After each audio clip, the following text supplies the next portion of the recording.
اللہ علوی اور آپ دیکھ رہے ہیں میرا یوٹیوب اور فیس بک چینل۔ معزز سامعین، جب سے ناموس صحابہ و اہل بیت بل منظور ہوا اور توہین کرنے والوں کے لیے سزائیں متعین ہوئی، اس وقت سے پاکستان میں ایک طبقہ ماتم کنا ہے کہ یہ بل کیوں منظور ہوا۔ یہ لوگ اسلام کے نام پر صحابہ کی توہین کا کاروبار کر کے اپنا اور بچوں کا پیٹ پالتے تھے۔ صحابہ کو مطعون کر کے روم اور فارس میں آباء و اجداد کی شکست کا بدلہ لیتے تھے۔ اس تسلسل میں اس وقت اضافہ ہوا جب باقر نجفی نامی ایک شخص نے سسر رسول حضرت ابو سفیان رضی اللہ عنہ، حضرت ہندہ اور میرے نبی کے برادر نسبتی حضرت امیر معاویہ رضی اللہ عنہ پر مجمع عام میں لعنت کروائی اور یوں پورے ملک میں اشتعال انگیزی پھیل گئی۔ سامعین گرامی، صحابہ کی جماعت کون ہے؟ میں چند گزارشات آپ کے سامنے رکھنا چاہتا ہوں کہ یہ لوگ وہ ہیں جن کو اللہ نے قرآن کی امانت دی ہے اور ان لوگوں کے ایمان کو اہل ایمان کے لیے معیار قرار دیا۔ سورۃ البقرہ آیت نمبر 13 میں اللہ ارشاد فرماتا ہے، آمنو کما آمن الناس، ایمان ایسے لاؤ جیسے یہ صحابہ ایمان لائے۔ صحابہ کون ہیں؟ ان لوگوں کی مخالفت کو اللہ نے رسول کی مخالفت کہا۔ سورۃ النساء کی آیت نمبر 115 میں اللہ ارشاد فرماتا ہے، من یشاقق الرسول من بعد ما تبین لہ الہدی ویتبع غیر سبیل المؤمنین نولہ ما تولی۔ صحابہ کون ہیں؟ جن لوگوں کو اللہ نے قرآن کی امانت جاتے ہوئے سپرد کر دی۔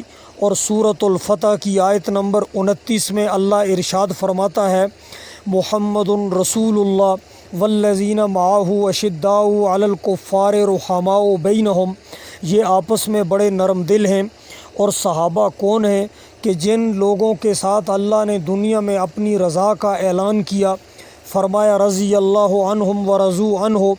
یہ صحابہ وہ ہیں جن کے ساتھ آخرت کی کامیابی کا اعلان کرتے ہوئے اللہ نے سورہ تحریم کی آیت نمبر 8 میں ارشاد فرمایا، یوم لا یخزی اللہ النبی والذین آمنوا معہ، اس دن اللہ اپنے نبی اور اس کے صحابہ کو کبھی بھی رسوا نہیں کرے گا۔ سامعین گرامی، دنیا کا اصول یہ ہے کہ جس خبر کو رد کرنا ہو اس کے راویوں پر جرح کی جاتی ہے، ان پر ظلم، غصب، خیانت، اقربا پروری، کنبہ پروری کی تہمتیں لگائی جاتی ہیں۔ بالکل موجودہ زمانے میں بھی صحابہ کرام سے اعتماد کو اٹھانے اور اسلام سے لوگوں کو بدظن کرنے کا ایک طریقہ یہ پکڑا گیا ہے کہ لوگ اصحاب رسول پر طعن و تشنیع کرتے ہیں۔ ایسے حالات میں اللہ کے نبی نے ہمیں حکم دیا، فرمایا لا تسبوا اصحابی، میرے صحابہ کو برا بھلا مت کہو۔ اگر تم میں سے کوئی آدمی احد پہاڑ کے برابر بھی سونا خرچ کرے، وہ ان کے ایک مٹھی جوں کے برابر بھی ثواب نہیں حاصل کر سکتا۔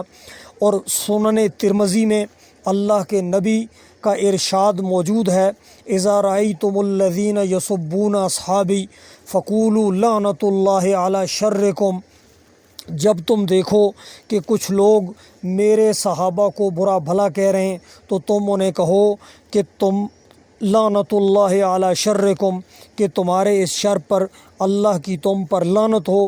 میں اس پچھلے عرصہ میں صحابہ کرام پر تبرہ کرنے والے اور آج تک جتنے لوگوں نے آپ کے صحابہ پر تبرہ بازی کی ہے، میں ان پر لعنت کرتے ہوئے اپنی اس بات کو ختم کرتا ہوں۔ اللہ تعالی ہمیں اصحاب رسول کا مداح اور ان کا پیروکار بنائے۔ والسلام علیکم ورحمۃ اللہ۔